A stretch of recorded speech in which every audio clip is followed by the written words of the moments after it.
le peuple malien montre aux yeux de tout le monde qu'il sait jouer son jeu.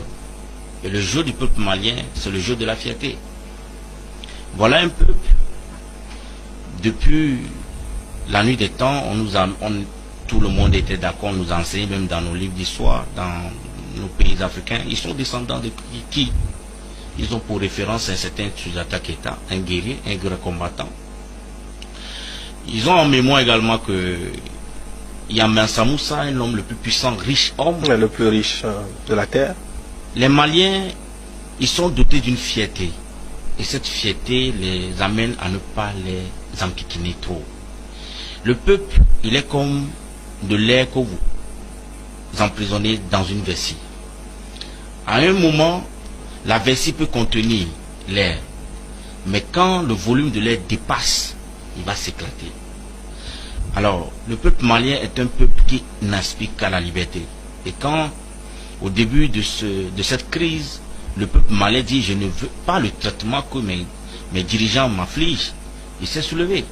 Et à la suite de ce soulèvement, bien évidemment, l'armée est rentrée dans son rôle régalien, qui est la défense du territoire et la sécurité.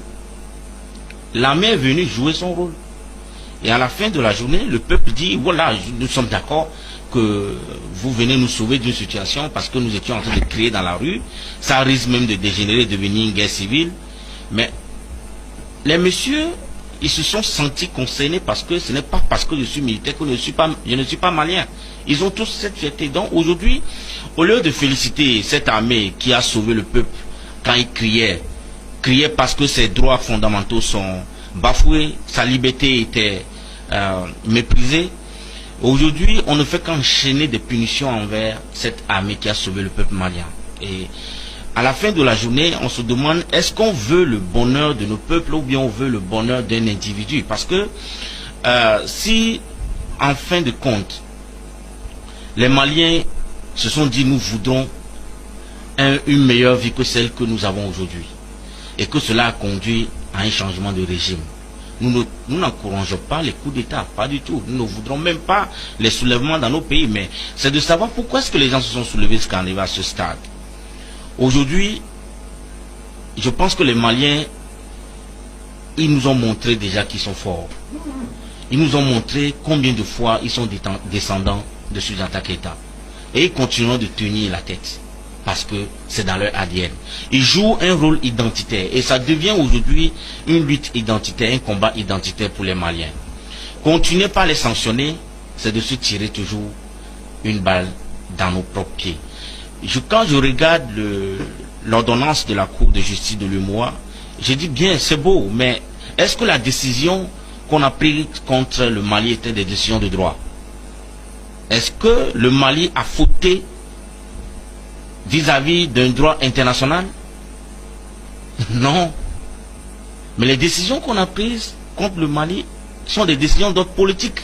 Et quand on parle d'une décision politique, elle est dénudée de toute rationalité. C'est des ambitions ou bien des intérêts vraiment personnels qu'on ne peut pas avouer qui se cachent derrière les décisions politiques.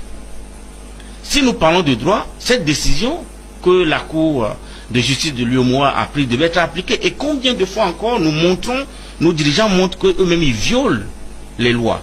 Vous créez une institution de régulation de votre espace économique qui est la Cour de justice et vous dites ok, vous pouvez en faire recours si vous sentez lésé dans vos droits.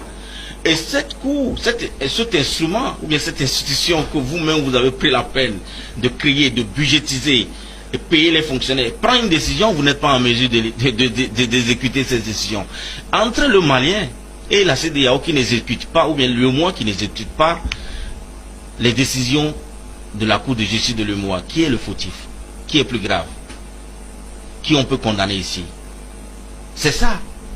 Donc c'est pourquoi je dis, le cas malien, tout ce que nous appelons des mesures de contrainte, on ferme les frontières. Un pays qui fait plus de 1 200 km², qui fait frontière avec 5 pays. Quand je suis en Côte d'Ivoire dans la période de fête de moutons, c'est le Mali qui approvisionne la Côte d'Ivoire de tout ce qui est consommation de la viande de mouton. Vous fermez les frontières. Les Ivoiriens n'ont pas élevé les moutons, hein. Mais vous fermez ces frontières.